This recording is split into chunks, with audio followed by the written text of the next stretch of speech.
Berikut kesimpulan mengenai peran saya dalam menciptakan budaya positif di sekolah.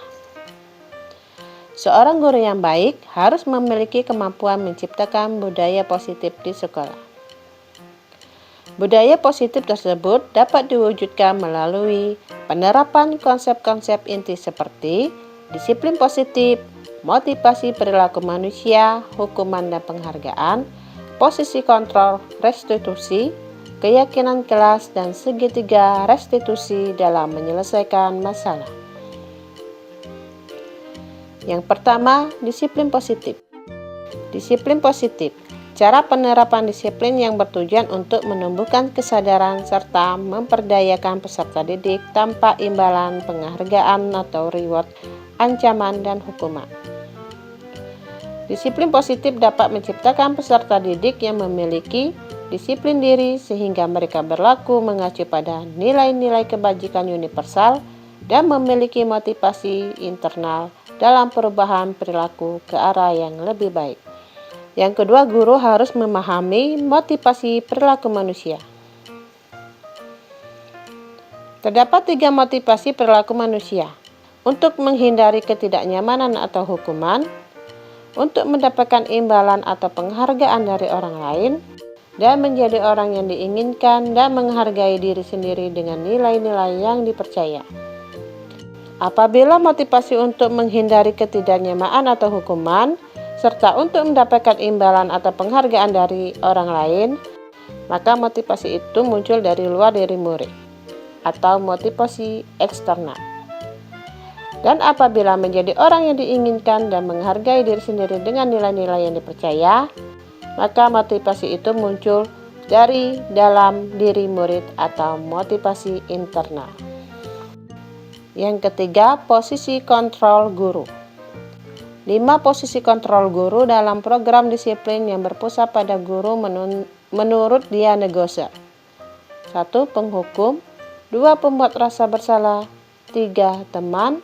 4. Pemantau. Dan yang terakhir, manajer. Sebagai guru seharusnya menerapkan posisi kontrol manajer. Sebagai manajer, guru bersama murid berdiskusi dengan mempersilahkan murid bertanggung jawab atas perilakunya dan menemukan solusi atas permasalahannya.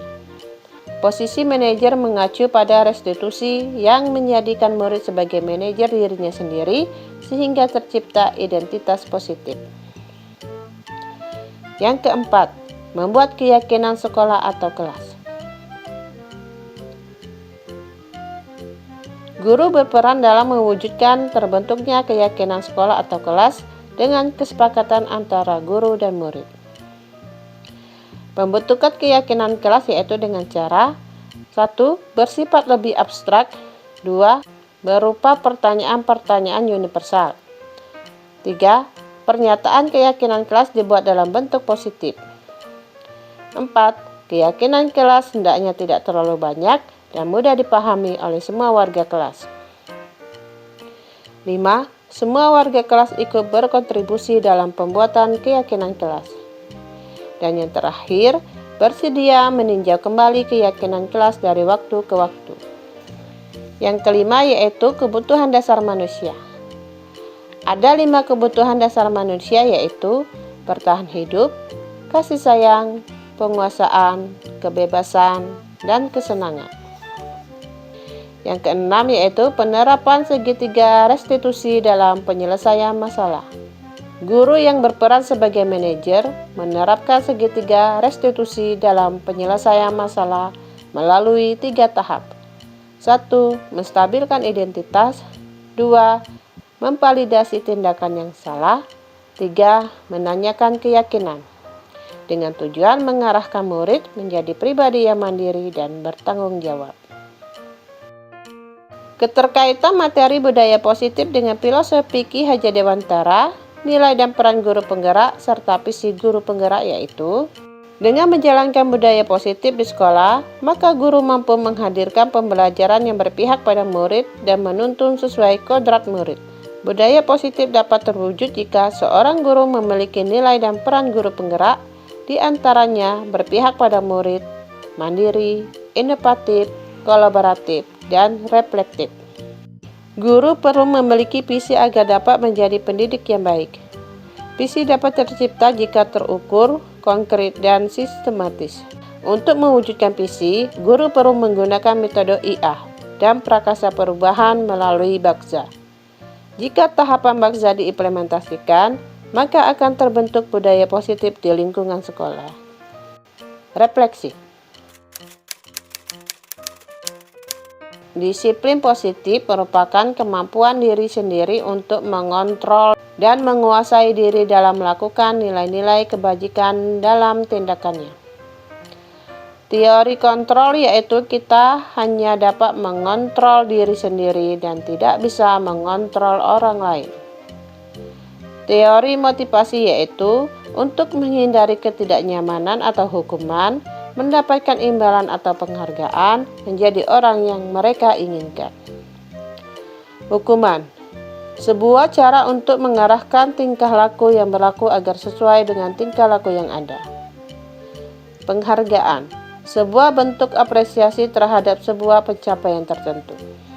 Posisi kontrol guru terdiri dari penghukum, pembuat merasa bersalah, teman, pemantau, dan manajer. Kebutuhan dasar manusia terdiri dari bertahan hidup, kasih sayang, penguasaan, kebebasan, dan kesenangan.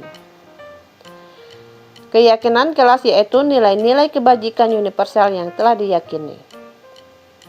Sedangkan segitiga restitusi yaitu suatu proses dialog yang dijalankan oleh guru agar dapat menghasilkan murid yang bertanggung jawab dengan menstabilkan identitas, validasi tindakan yang salah, dan menanyakan keyakinan.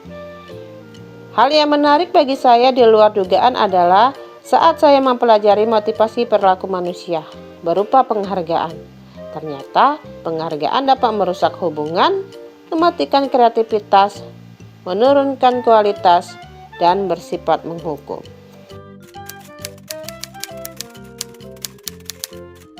Perubahan yang terjadi adalah saya menyadari posisi kontrol yang biasa saya lakukan adalah sebagai penghukum dan teman adalah kurang tepat. Tetapi seharusnya sebagai manajer dengan menerapkan segitiga restitusi.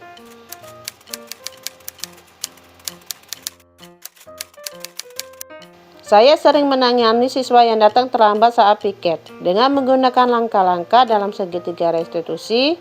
Ternyata langkah-langkah ini membuat murid berani berkata jujur, sehingga mereka tahu dan mampu mandiri untuk memperbaiki kesalahannya tanpa paksaan. Perasaan saya sangat termotivasi untuk terus memperbaiki diri sesuai dengan nilai budaya positif di sekolah.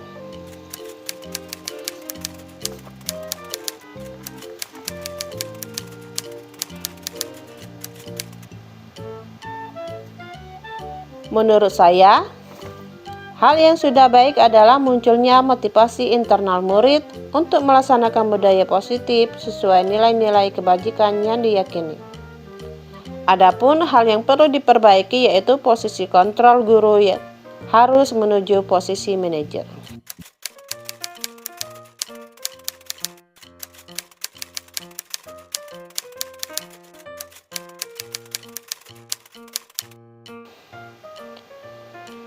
Sebelum saya mempelajari modul ini, saya sering berada di posisi penghukum dan teman.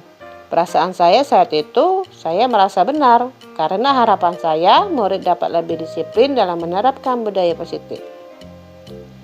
Setelah saya mempelajari modul ini, saya memposisikan diri sebagai manajer dengan menerapkan segitiga restitusi.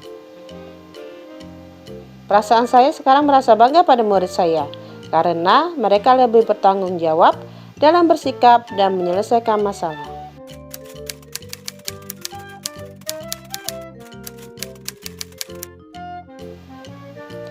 Pernah, namun saya hanya menggunakan satu tahapan saja, yaitu validasi tindakan yang salah. Saya langsung menanyakan alasan murid melakukan kesalahan. Kalimat yang saya tanyakan adalah, "Kamu pasti punya alasan, mengapa melakukan hal itu?"